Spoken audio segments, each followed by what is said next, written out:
Everybody, happy Friday. Welcome to today's edition of Total Health Live. I am one of your hosts, Dr. Christopher Vogelmann of Dr. Vogelmann. And with me, as always, is the nutritionist to the stars, the noted nutritionist, the gal pal with something or other, Monika Klein. The gal pal with a something or other. Something or other. I drew a blank. It's probably because I was... With the water? The gal pal with the water? I got a frog in my throat. Hi, everyone. How are you doing? Hope you had a great week and are ready for the end of this week and ready for some sharing. Happy October. It is the beginning of Q4, the busiest time of the year in our household. Rocktober. It is Q4 when we make most of the profits. Q4 or Rocktober, whatever you want to call it. I call it birthday month because it's my husband's birthday, and it's also Halloween month, of course. It's my wife's birthday also. Oh, is it? Yeah. Oh, yeah. We have Rocktober spouses. Yes, which hers is very close to Halloween. So is my husband. There you go. What date? Well, 30th. Oh, 27th. Wow. Oh, yeah. I know someone else on the 27th. Anyway, there you go. It's not our birthdays, but it's just definitely our spouses. It's somebody's birthday month. Yes, definitely. So a lot of wonderful people have birthdays this month. That's for sure. So how are you doing there? How am I doing? I was joking just before coming on here. So we've got a lot to cover. We've got some great questions that you sent. We're going to do it in our Q&A period. And so we're going to dive into some COVID news. And the COVID news, I was sort of struggling because I kind of sort of shut my mind to it. It's sort of always there. It's all omnipresent.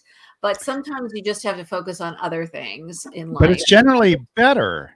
A tiny bit better everywhere. So generally better everywhere. Well, in the countries that report anyway, we don't know about the countries that don't report, but yes, generally better. They're talking about perhaps a fall upswing a little bit, but you know what? I had a dream, and in the dream, it was this week sometime, and it was, it's over. Your dream is over? Are you awake? The pandemic was over. In my dream, it was stated. So hope that dream comes true soon, because I think we're all ready to not have it be around anymore. Dreams come true. It can happen to you. Hey, so yeah, I think where the consensus amongst several experts is that we can look towards maybe January, February of things being relatively under control in the developed nations. Yeah. And so when I heard the autumn, there's going to be a little bit of an upswing in autumn, I'm thinking, well, why not winter too? Probably too, because I think it'll scare the crap out of people. And maybe of the 70 million US people who are unvaccinated, maybe another 20 or 30 million may get the stick. I don't know. We'll see. I don't know. Yeah. People's behavior is hard to predict these days. Yeah. So yeah, we're not only talking about the US, we're also talking about other countries. Canada was fascinating to me because the rates of hospitalization and disease were higher in Alberta and British Columbia than they were in the rest of the provinces. I thought that was interesting. Why? Why do you think that's interesting? I don't know. In Alberta, I think they have that the same sort of Wild West individualistic type attitude. I notice a lot of times that Alberta seems to behave a lot like the Western United States. It's like Canada's Texas. Yeah, it's Canada. That's a great Canada's Texas. Canada's Texas is Alberta, but I couldn't figure out why British Columbia would be. But British Columbia is like California, or like Eastern British Columbia probably is more like Canada's next door Texas neighbor, and then probably the Western. I don't know. I have a niece that lives out there with her family, and no. Well, I mean, I'm suspecting that no, it's. I've seen that dichotomy in Oregon, for example. So if you go west of the mountains towards the ocean, it's a little more progressive and health oriented and more community based. And when you go east of the mountains there, it becomes a lot more sort of, let us say, conservative. Yeah, I mean, possibly that could be kind of like the West Coast is really on the coast, this progressive Mhm. kind of Mhm. thinking. So yeah, I mean, we both live on you used to call it the left coast, right? What are you calling I it these still days? I call it the left coast and the right coast. So are you are you on the right coast? I often maintain Eastern time in my mind, so that I'm sure you do. happy hour for me could start at 2 p.m. Pacific. And last 3 hours, right? Yeah, then I just Plus, continue on. plus three more. But happy hour is our this is our happy hour. Every hour can be a happy hour if you focus on that. I just started an Ayurvedic cleanse, which I did last year, and I'm doing it last year. When I did it, I went full on, did everything perfectly from day one. But this year I decided, well, for various reasons, I'm just gradually doing it, Are you going like full on pumpkin spice or? Well, nuts.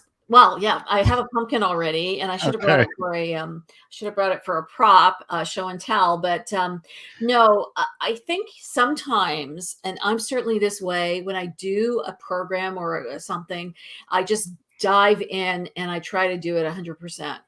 And I realize that sometimes, and here's the other piece, not doing it if you can't do it 100%, which can stop you from doing a lot of things. And when it has to do with your health, a little is better than nothing. Yeah, I'm a fan of imperfect action. Yeah, yeah. So, well, imperfect action. Yeah, I guess that's what you're Do saying. do something rather than nothing. Yeah, do something rather than nothing. And but it doesn't. You don't have to start the action with the idea that I'm going to do this imperfectly. So I do have a question for you, which came yeah. to mind. I have this question because there's a branding person whom I follow who's just does awesome work. I think she's Canadian, but she's living in the U.S. now. And she says she starts each day with a full liter of water, whereas I start each day with a single glass. Is a full liter of water a good idea or bad idea? Well, a liter is less than a quart, right? So, Yeah, um, or it's pretty close to a quart. Yeah. I think everyone does whatever they want to do. That is a lot of water. How does she drink it quickly? That's another question. Is that's She all? drinks it at one time. I mean, not instantaneously, but we're within the first 15 minutes, 10 minutes, she's drinking that whole liter.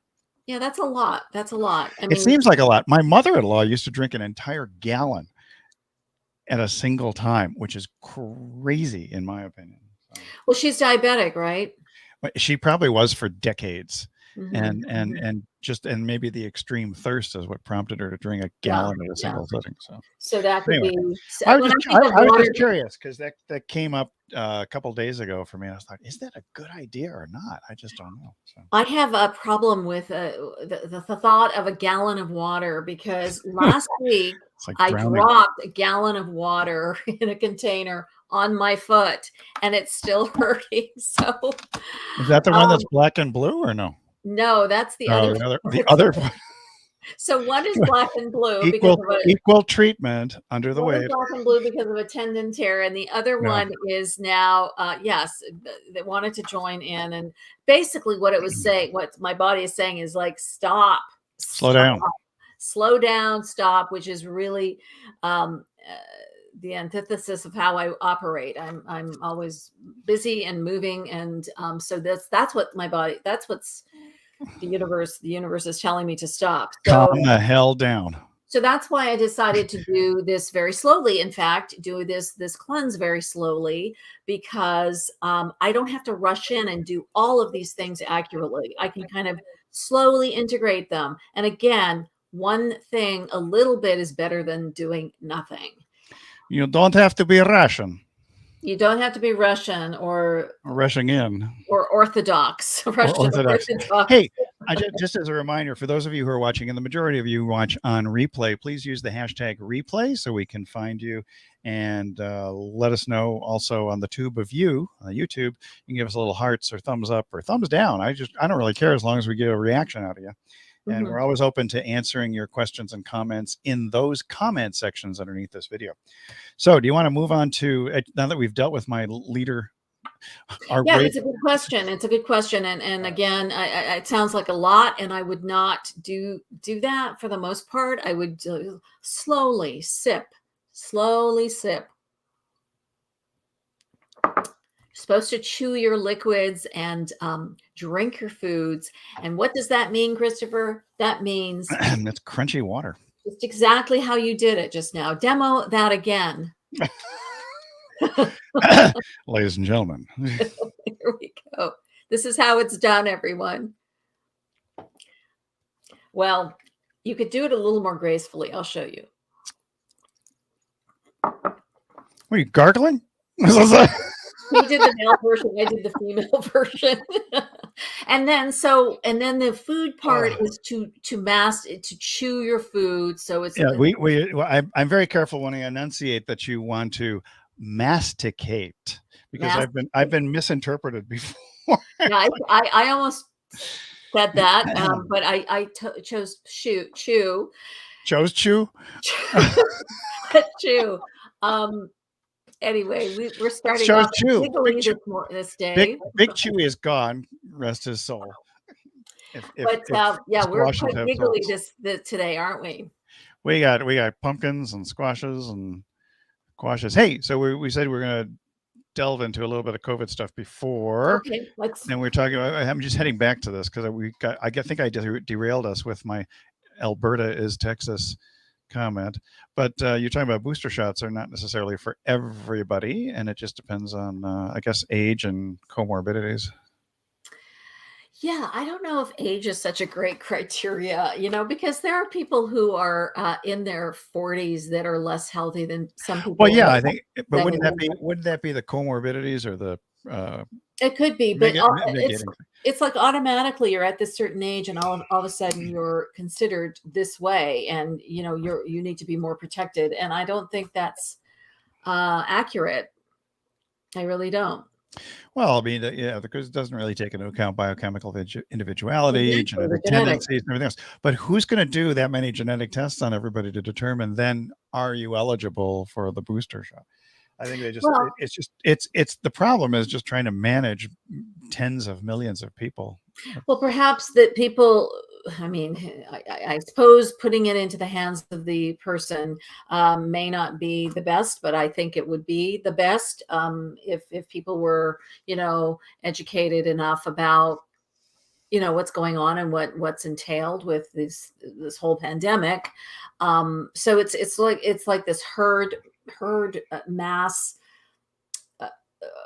protocol for everybody, and that is not that's not the best when it comes to what you and I both believe, and certainly we have been working in the area of complementary medicine, where we look at the unique individual. Your medicine is beautiful.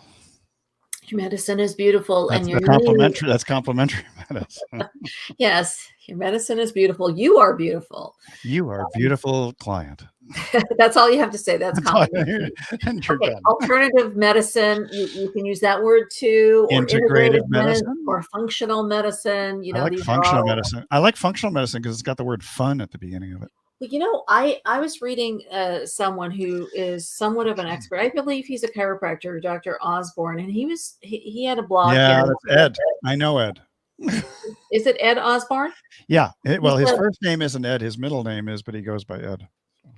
He's the one who's a diabetic specialist, right? I think I can't remember now. Oh, maybe it's a different Osborne. Yeah, I think it's a different Osborne. Because Ed Osborne is a chiropractor in British Columbia.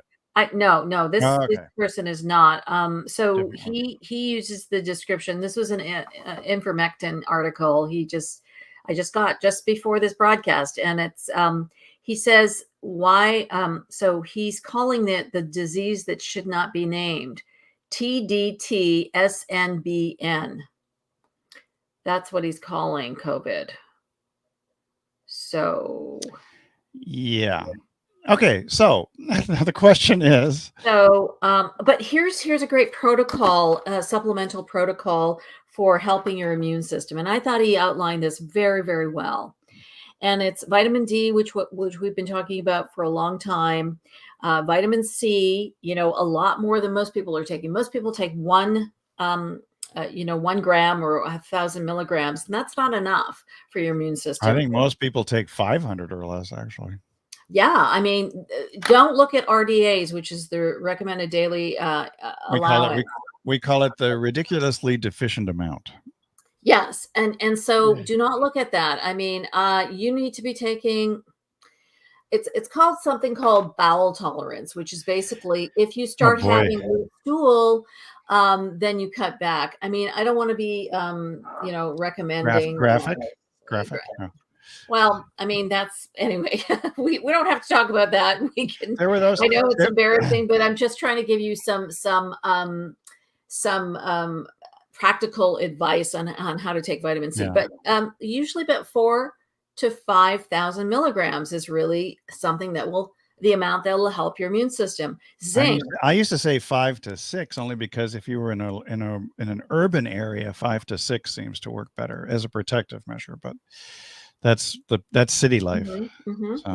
Yeah, that's good. But a lot of people are at home now. Actually, it's probably a good idea because people are going out more and they're more exposed to not just this, but everything like colds and all sorts of things that they haven't been exposed to for the last 18 months. Quercetin, of course, that's really great. You always want to take that away from food.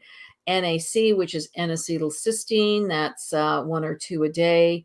And then some sort of immune support supplement that has vitamin A and possibly andrographis, which is really great for the lungs, and just a good basic immune support supplement. So those are supplements that have been recommended by many, and so I've been talking about these kinds of supplements pre-COVID. So it's just good to have a healthy immune system, especially now that we're in, the fall and the winter. And so that's I will say that fall in Southern California is very different than it's like summer and autumn back east.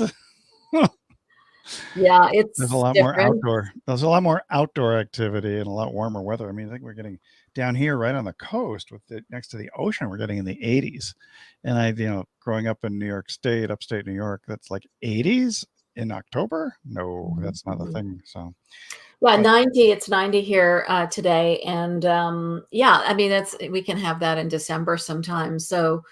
Yeah, I mean, it's different here for sure, but I do like the cool nights. The cool nights are cool.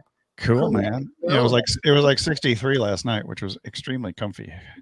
So let's talk about inflammation for a second from both COVID and vaccines. I saw some problems with people in certain cases where they were actually injecting by accident, not on purpose, intravenous injections of the mRNA vaccines, and that was potentially causing a lot of this myocarditis. And people, meaning not qualified people.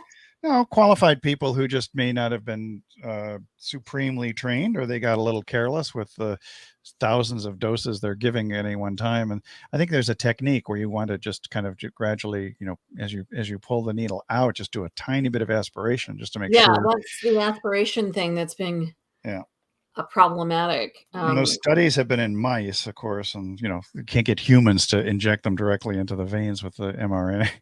That's not a good practice. So. That's disastrous then. Not disastrous. No, it creates a very uncomfortable, and it creates a serious condition that people recover from, whereas the mice don't recover so much because I think the doses were really high in those experiments. Well, I mean, we don't really know if they are recovering, if it's temporary. I mean, those are the reports. Most cases seem to have resolved of those who have unfortunately had the myocarditis and endocarditis. So. Yeah. So anyway, that's. But what about inflammation in general? Research just the inflammation. I mean, I think it's an inflammatory condition, and why wouldn't? I mean, if it's based on increasing symptoms from the when you get the vaccine, you often have COVID-like symptoms. So why would you not also have an inflammatory response? And sometimes a delayed inflammatory response could be possible. I remember. Do you remember that we used to talk about that healing itself is an inflammatory response? Mhm. If you use too much ice and too many analgesics and ibuprofen and all the other types of chemicals, you can actually inhibit the healing process. Yeah, it can suppress the actual natural healing process of the body's innate ability to do what it's supposed to do. So Innate is great. Innate is great, I think, for most people. Innate is great because it's who you are.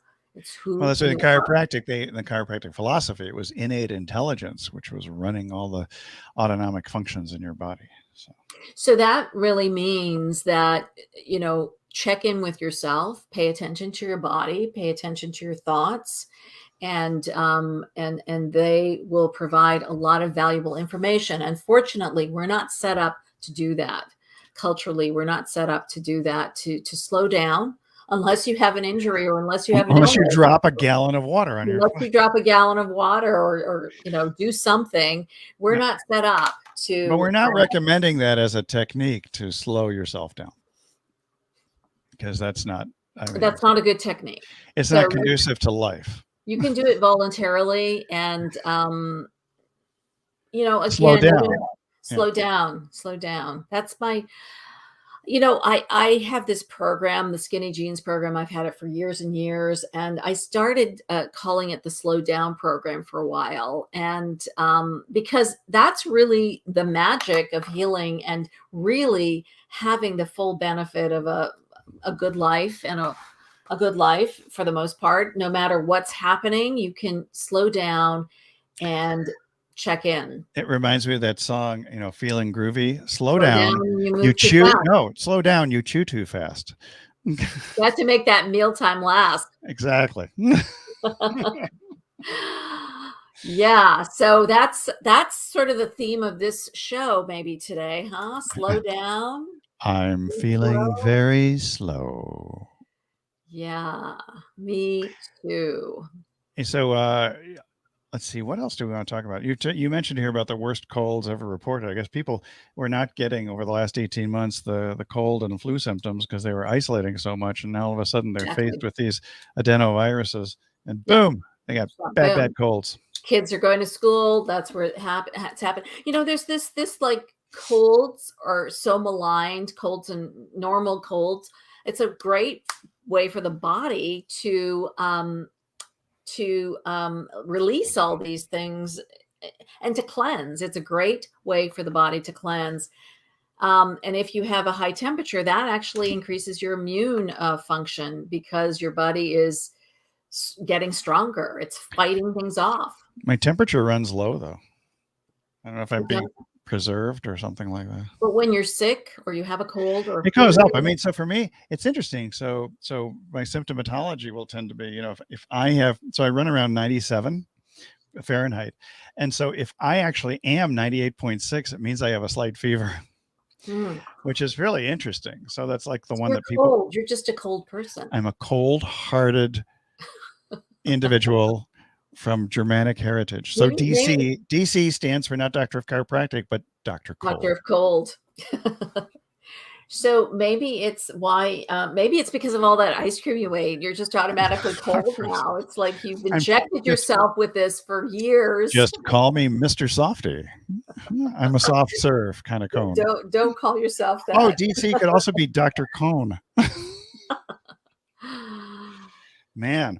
Let's see. So much for that. So we talked about inflammation. We're talking about it was the worst cold ever. That's what it was.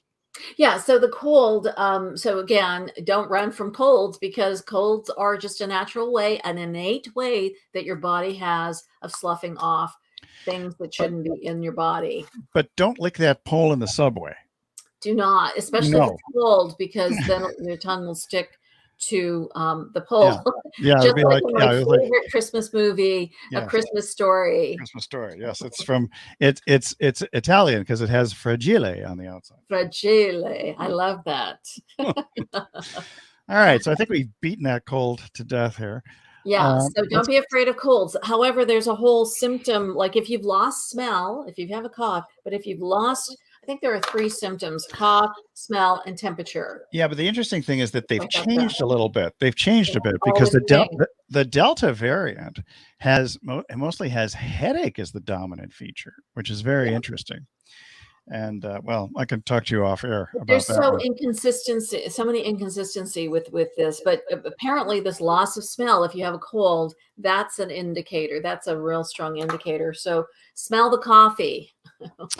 And Wake up it, and smell the coffee. And if you if you wake can up and you smell it, can't you're smell good. the coffee, if you can't smell the coffee, it's offy or awful. Then You're go back to sleep and stay in bed, stay inside for 2 weeks until you can smell the coffee again. and then get tested. That's the recommendation.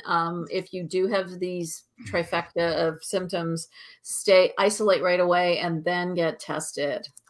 Hey, PCR speaking of symptoms, we have Annie from Lexington, Kentucky, as one of our questioners. Okay, hi Annie.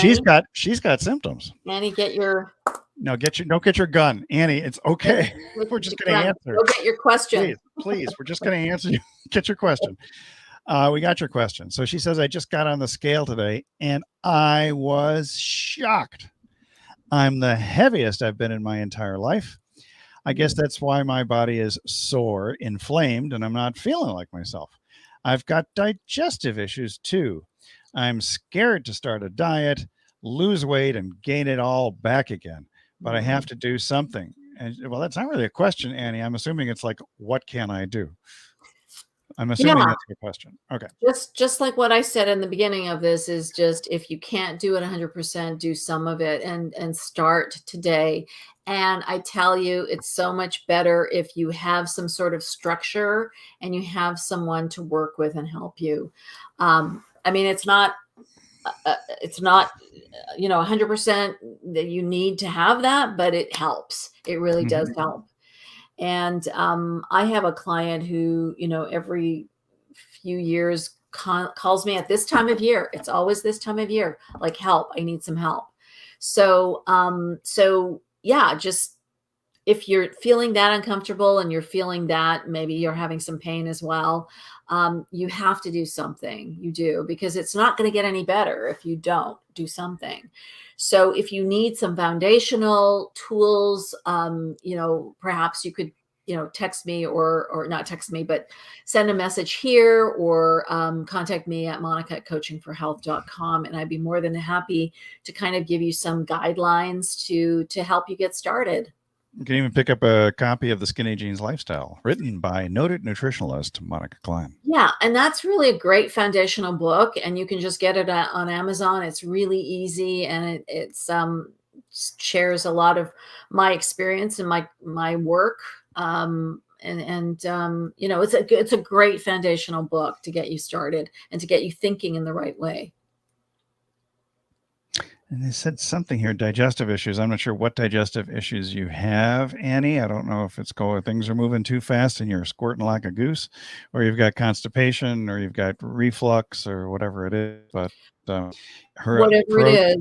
whatever it is, it can get better by getting the right health habits in place and just taking small actions, meaningful actions that'll make you healthier. Yeah, I mean, if you've got this increased weight and you've got inflammation, I mean, it's not uncommon for you to have some digestive issues too. We don't know about the stress level that you're experiencing right now in your life, but you've probably got like some pressure in that whole digestive area, whether it's esophagus or stomach or wherever. Colon. Well, even pressure on the organs by having some excess body Pressure on the fat. organs. Yeah. So I know sometimes I hear complaints of women that sometimes the bra line, it sort of presses on their whole area in the stomach, or tight clothes, not really good, especially if you're feeling this way. So don't restrict that area with tight clothes, but I don't encourage you to just wear loungewear all the time, because then this is how a lot of people get into trouble, is because it expands all the time, whatever shape you're in. So Yeah, So, and so when it comes to this type of loungewear stuff, just remember that juicy should refer to the fruits that and vegetables you might be eating, not what is labeled on your bottom.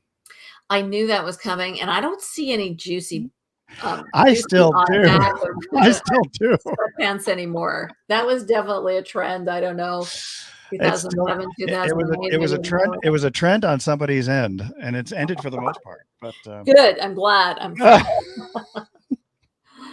so Annie, we're not making fun of you in any way, shape, or form, but I think it's good to approach this with a little bit of lightheartedness, and to recognize that, as Monica said earlier, a lot of it can be your attitude. Also, that sometimes when we get all inflamed and irritated, we might also be irritated on an emotional level, and then just finding a few things that calm you down. Because remember, we're slowing down a little.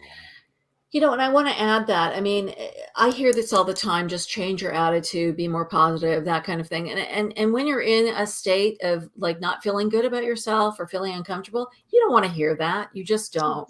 You can focus on what you want as opposed to what you don't want. Well, that's all good and great and everything. I think the thing you need to focus on is taking a step, having a meal that is nutritious, and then the next meal nutritious, and then the next meal, and start building this habit slowly, and not beating yourself up if you have something not as healthy.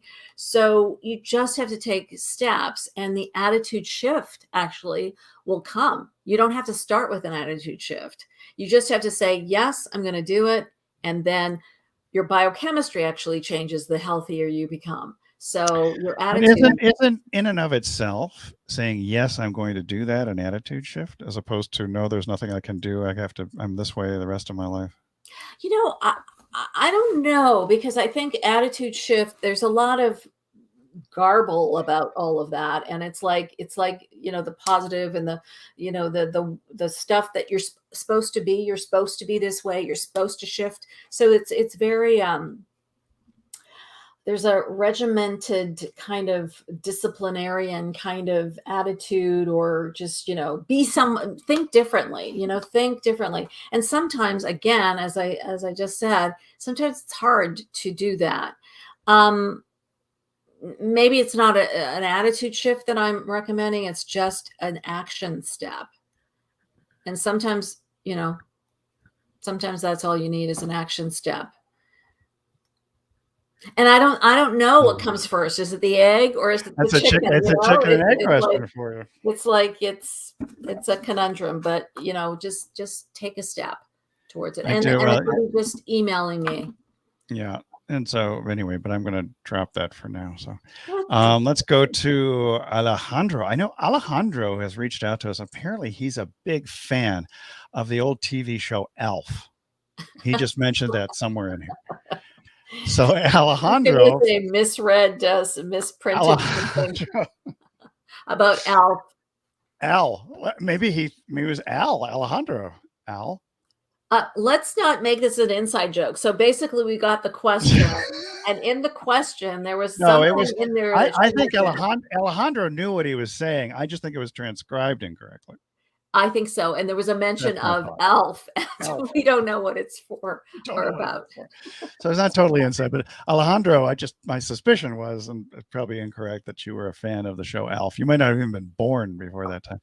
Anyway, Alejandro is from Laguna Niguel. He says, I suffer from chronic joint pain, having been a runner all of my life. I had to give up running, and now along with the joint pain, I've gained a whole 15 pounds. Can I find an activity that will give me enough calorie burn as running did? And do you have any recommendations? I was going to say you could run with Alf, but we don't want to. You can race with Alf. Racing with Alf. So, but this is interesting because the joint pain and all. I mean, I'm actually a fan of things like Peloton and stationary bikes and things that are not going to pound your joints, but still give you aerobic exercise. Or the what are some of those other things like the elliptical machines and things like that? Rowing machines. Yeah, rowing is good too. Yeah, those types of things. or just walking. I don't know if it's too much pressure on your joints for just walking, just doing something. And I hear this a lot. A lot of people are so used to being athletic, and we're just really like pushing themselves to do all sorts of heroic athletic things. And all of a sudden, there's pain, and you have to cut back. You have to slow down and do something else, because again, here your body's talking to you again. So, I mean, it sounds like that anyway in the question. So, Alejandro, listen to your body. Listen to your body, yes. Listen. And so rowing, elliptical, stationary bikes. I think you've been through all of that, or even cycling. Doesn't have to be stationary. Yeah, cycling in and of itself. Yeah. Just be careful, because cars are not always as mindful of bicyclists as you might hope. I know I've had knee issues, and I used to be quite a cyclist at one point. I mean, I lived in a very flat city, and it was perfect for biking. And so, but I can't do it anymore because of my knee issue. So I'm not sure if it's your knees or the joints that are problematic for you at this time. Usually with running, that would be the case, wouldn't you say, Christopher? Most often, yeah, but he says joint pain. He doesn't mention knees specifically, so it could be the hips, it could be the ankles. Could be the ankles. It could be the feet themselves, because I know for a fact that for me, I have one particular bone in my left foot that is pushing down, causing a bit of a collapse in my arch, and so I use an orthotic. And you may find that getting custom orthotics actually help you have less joint pain, because it's this whole kinetic chain from the foot all the way up to your head. Yeah, and we're not sure if you've seen any specialists about this issue. You should see somebody, Alejandro. Yeah, see somebody and see what they recommend, and just movement of some sort will help you with with your weight gain and feeling good about yourself again. See, Alejandro. See somebody. Alejandro might be American born and doesn't speak any Spanish. I just find that when I hear Mexican or Spanish sounding names, I start to go into my fake Spanish accent.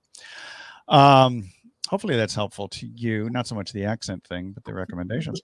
So, to Oklahoma. Tulsa is one of my favorite cities in Oklahoma. It's a beautiful place. Deborah is from Tulsa, and she says she comes from a family where nobody cooked. Food was a weird thing that nobody talked about. This is bizarre to me. There were often packaged foods and not much fresh food. Now I'm working on changing some of this early childhood imprinting, but I'm having a really hard time making changes to healthier eating and a heavier mindset about food in general. Healthier, I think. Oh, heavier mindset. That's what I was wondering. It's confusing to me, Deborah. We're going to have to fire the transcriptionist, I think. I think so. Yeah, or get a new one. So having a heavier mindset. I thought you were like really heavy, like, I'm so intense. This is such a heavy subject, but it's a healthier mindset about food in general. Is there hope for me? Of course there's hope for you. Of course there's hope for you. I mean, if you spent your entire lifetime living off of Swanson TV dinners, you might not even recognize what a real vegetable looks like.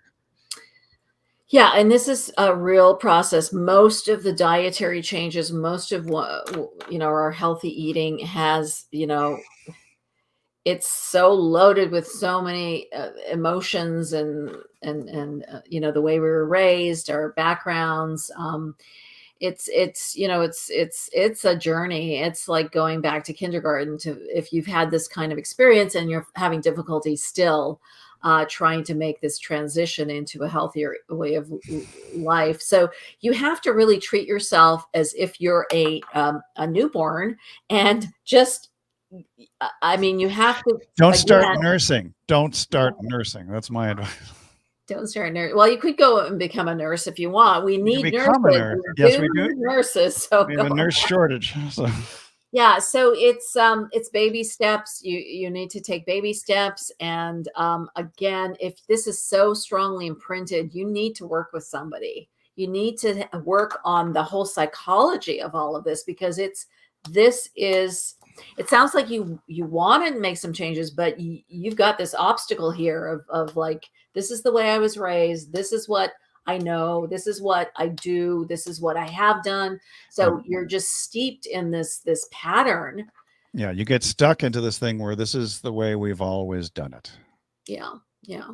And it reminds me of this story. I'm sure you've heard this story where a mother or a woman has her family. That's over. all you had to say. The woman, the mother. A woman had her family over, and she had a roast pan, and she cut off the end of the roast, right?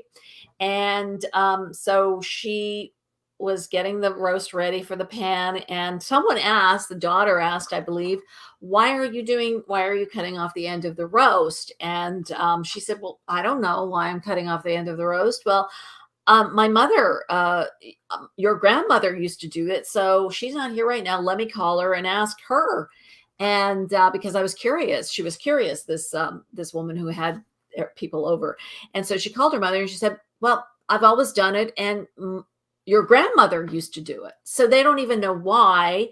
And then they finally came to the conclusion that it was because the pot was too small when they were using it, when the grandmother was using it initially. So that's why they cut off the part of the roast. The grandmother said my roasting pan was only so big, and so I had to cut the ends off to So there's no rationale anymore. It's like that pattern is over, and it's not relevant anymore.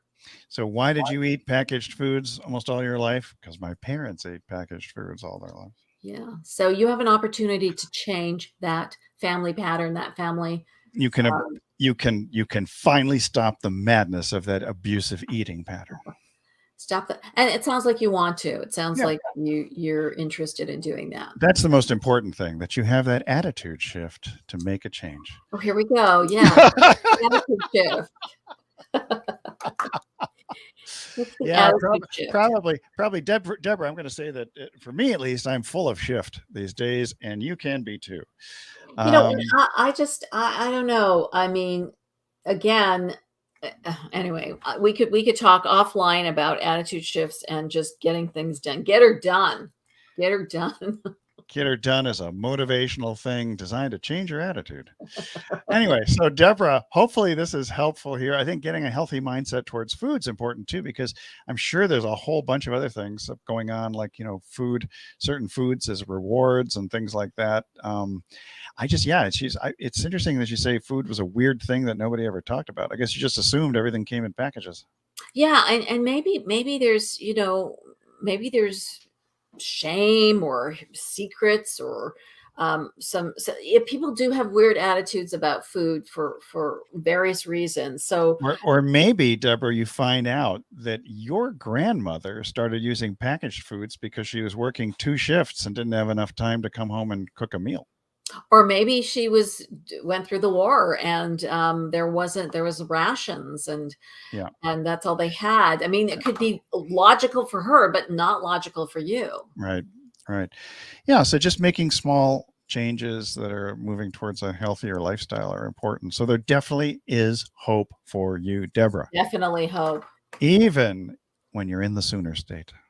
So let's go. Oh, we're running out of time, but we can do one more, I think, and then we're going to have to, we have time for one more, and then for Ray, and I think we're going to have to keep 2 of our questioners for next week. So Ray from Merced, California, he says, I'm determined to get healthier. I started off in 2021 saying this, and now I only have 3 months to make it happen. As they say, if now, then when? Am I being realistic? If not now, then when? If not now, then when? Yes, this is the time. You can be realistic. You're unrealistic if you think that it's just going to happen. I mean, you have to take action. This is what I keep saying. And taking action, here's the thing. You have to slow down in order to kind of prepare yourself. Prepare to take action. And Ray, I would ask the question, what does getting healthier mean to you? Are you trying to lose weight? Are you trying to get in greater physical shape? Are you working on endurance? Are you trying to improve your sleep? I mean, healthier is sort of a broad word, or is it all of the above? I'm assuming it's all of the above. I'm Okay. assuming that if you want to get healthier, all of those other things matter. However, if you're excelling in one area, you should be able to. I find that when you choose any of those areas you just described, you're usually addressing all of those areas. Usually, Yeah, just like healthier eating, you see people losing fat just as a natural effect of eating healthier in general. yeah, and wanting to move and exercise, that's sort of all part and parcel. And sleep becomes better because you're eating better and you're not, having all those stimulants throughout the day. And uncomfortable digestion at bedtime. So yeah, usually, so prepare, plan, get your food, and mostly starts with food. Really, that's the answer. It starts in your kitchen. So get some plans, get a shopping list together, prepare to go to the store at such and such a day, get some recipes, some healthy recipes ready, and embark. Embark on this. Oh, I thought you said and bark. I enjoy this. You can bark too if you want, but now you're going to embark on this three-month journey, and hopefully it won't end at the December 31st. And I know for mostly women, this is important, and was very important pre-COVID, is to look great during the holidays. I mean, this is the busiest time of year I usually have had in my business because of people wanting to feel good during the holidays and look good. But still pertains. I mean, it still pertains now. I mean, we're probably going to have more gatherings than we did last year. Yeah. So it's only been one Christmas with COVID, right? We'll have a non-COVID Christmas with you. Nice. That would be nice. So I just realized, Ray, that was spelled R-A-Y. I could have been R-A-E, and I was making the assumption that you were a male as opposed to a female. Yeah. So I would think that, by the time Christmas rolls around, you'll be able to say, bark, the herald angels sing. Yes, bark, woof, woof. Woof, woof. So do it. Just do it and plan a little bit, and one day at a time, and you can do it. I know you can do it. I mean, I don't know you, but I know you can do it if you set your mind to it. But we feel you, Ray. We feel you. You're a ray of light. And thank you for a ray of light from Merced, California. Thank you for your question. And thank you for all the questions today. Yeah. So Jill and Nicole, we will get to you next week. If you have an urgent matter, as Monika mentioned, you can email her at monica@coachingforhealth, or even put in a direct message here. And Total Health Live is a group, and it's a private group. But wherever you're seeing this video, this video is being played in 8 different locations. And I'm sure one of these locations you'll be able to message us. And you can always join our private group. Yes, you can join the group. Join the group. Don't be a poop. Join the group. But you do have to request to join in that group. Yes, we do request, and we'd love to have you. So we keep things semi-private, like a room at a really swanky hospital. So. Yes. All right. So I think that takes us to almost time to skedaddle here. Any further comments, questions, or no? But welcome October. Welcome, the rest of the new month, and here we go. And healthy days ahead for all of you, I hope. And just take one step at a time. Change one habit if you can. Try and change one habit in the next week, and then let us know. We'd love to hear your results, hear what you decided to change. Chew your liquids. Whatever you want to choose. Whatever you want to do.